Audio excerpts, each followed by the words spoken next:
एक गांव में एक परिवार रहता था जिसमें परिवार के नाम पर दो ही सदस्य थे, पति और पत्नी। पति एक मेहनती और समझदार किसान था। पति जितना होशियार व समझदार था, पत्नी उतनी ही सीधी सादी थी। चालाकी व हेरफेर बिल्कुल नहीं जानती थी। बल्कि उसकी एक कमजोरी यह थी कि उसके घर में जो भी बात होती उसे अपने तक नहीं रख पाती थी। मौका मिलते ही वह देवरानी जेठानियों को सारी बातें साफ साफ बता देती। उसका पति उसकी इस आदत से बहुत परेशान था। समझाता भी कि घर की बातें घर में ही रहनी चाहिए, परंतु वह आदत से मजबूर थी। उनका घर काफी छोटा था तो पति ने सोचा कि क्यों न मैं खाली समय में कहीं गांव से दूर पत्थर निकालकर जमा करूं, जिससे घर को बड़ा बना सकूंगा। जब भी फुर्सत मिलती वह घर से फावड़ा, गैंती, कुदाल और पाठल साथ में लेकर ऐसी जगह की खोज में निकल पड़ता जहां आसानी से पत्थर निकाले जा सके। एक दिन उसे गांव से काफी दूर कुछ पुराने खंडहर दिखाई दिए जिनमें खूब सारी झाड़ियां जमी थी। वहां खुदाई करके काफी पत्थर निकाले जा सकते हैं। यह सोचकर उसने झाड़ियां साफ की और फिर खुदाई करनी शुरू कर दिया। खोदते खोदते उसे जमीन के अंदर एक कलश जैसा बर्तन दिखाई पड़ा। उसने कलश का मुहर खोल कर देखा तो उसके अंदर चांदी, सोने के सिक्के व आभूषण भरे हुए थे, जिसे देखकर उसे अपार हर्ष हुआ, परंतु वह फिर डर भी गया। उसके मन में कई विचार आए। इस भुतहे खंडहर से धन ले जाया जाए या नहीं, और ले जाऊं तो कैसे ले जाऊं। सोचने लगा कि यदि मैं यह धन दिन में यहाँ से नहीं ले जा सकता तो रात में इस वीरान व सुनसान जंगल से अकेले कैसे ले जाऊंगा। किसी पर विश्वास नहीं किया जा सकता है। हाँ, पत्नी को ही साथ में लेकर आना पड़ेगा, परंतु पत्नी तो इतनी बातूनी है कि वह सारी बातें लोगों को बता देगी।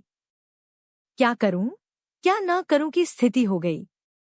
मिला हुआ धन छोड़ा भी नहीं जा सकता और यहाँ से ले जाने में समस्या है। काफी सोचने के बाद उसने इस समस्या का हल ढूंढ ही लिया। दूसरे दिन वह बाजार से कुछ मछलियां व पूरियां ले आया, जिन्हें लेकर वह दोपहर में ही उस रास्ते पर अकेले आगे बढ़ा। रास्ते में एक जगह झाड़ियों पर मकड़ी का बड़ा जाला बना हुआ था। उसने बड़ी अच्छी तरकीब से जाले के इर्द-गिर्द मछलियां लटका दी। कुछ आगे जाकर एक पेड़ से नीचे की ओर लटक रही टहनियों पर लाई हुई पूरियां इस सफाई से बांध दी कि लगे कि फल की जगह पेड़ पर पूरियां लगी हुई है। पूरे रास्ते में 3-4 जगहों पर उसने यह कारनामा किया। दोपहर बाद वह घर पहुंचा। उसने पत्नी से तैयार होकर मकान बनाने के लिए निकाले गए पत्थर घर लाने के लिए वहां चलने को कहा। पत्नी ने सवाल किया कि अब तो सांझ होने वाली है, कल दिन में ले आएंगे। जिस पर पति ने वक्त आने पर वह सब समझ जाएगी की बात कहकर उसे चुप करा दिया। वे अंधेरा होने से पहले ही घर से निकल गए। रास्ते में पति ने अपनी पत्नी को एक जगह लगे मकड़ी के जाले की तरफ देखने को कहा। जैसे ही पत्नी ने जाले की तरफ देखा तो वह जोर से चिल्लाई, अरे यह क्या है। मकड़ी के जाले पर मछलियां फंसी है। पति ने कहा, हाँ, मैंने भी ऐसा पहले कभी नहीं देखा है। कुछ आगे बढ़े तो एक पेड़ पर पूरियां लटक रही थी। उसने अपनी पत्नी को बताया कि वह देख, पेड़ पर पूरियां लटकी हुई है। 2-3 जगहों पर ऐसा देखा तो पत्नी को बड़ी हैरानी हुई। रोमांचित होकर बड़बड़ाने लगी, यह तो बड़े गजब की बात है। यह हम कहीं दूसरे लोक पर तो नहीं आ गए। चलते चलते पति और पत्नी उस जगह पहुंच गए जहां पर उसने दिन में सोना, चांदी और अशर्फियों से भरा कलश दबा हुआ देखा था। उन दोनों ने खुदाई की और उस धन से भरे कलश को थैले में डालकर घर ले आए। पत्नी रात भर सोचती रही कि इस बात को किसी को बताऊं या न बताऊं। हालांकि पति ने उसे इस बावत अपनी जुबान पर ताला लगाने को कहा था, परंतु वह तो आदत से मजबूर थी। उसे रात भर नींद नहीं आई। सुबह होते ही वह पानी भरने गई तो जानबूझकर लंगड़ाकर चलने लगी। सहेलियों ने उसे पूछा कि क्या हुआ।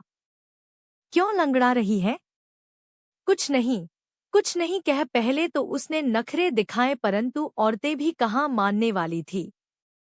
उसके पीछे पड़ गई।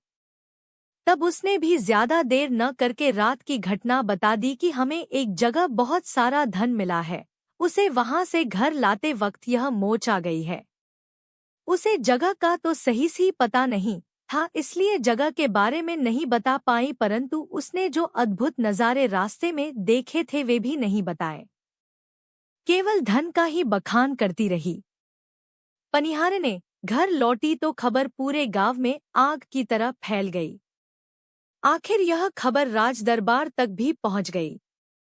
राजा ने जब यह सुना तो पति पत्नी को उस धन सहित दरबार में पेश होने के लिए कुछ सिपाहियों को भेजा। पति जानता था कि यह बात जरूर फैलेगी, इसलिए उसने वह धन अपने घर में रखा ही नहीं था, बल्कि घर से थोड़ी दूरी पर पहले ही छुपा दिया था, जिससे सिपाहियों को घर में कुछ नहीं मिला। पति पत्नी को ही दरबार में राजा के सामने पेश किया गया। राजा ने पति से पूछा तो उसने जवाब दिया कि मेरी पत्नी झूठ बोल रही है महाराज। अगर इसने धन देखा है तो वहां पहुंचने वाले रास्ते के बारे में भी इसे अवश्य मालूम होगा। पत्नी क्योंकि उसके पति द्वारा ही झूठी ठहराई जा चुकी थी, इसलिए राजा ने कड़क कर उसे सही सी और सिर्फ सच बोलने के लिए ही कहा।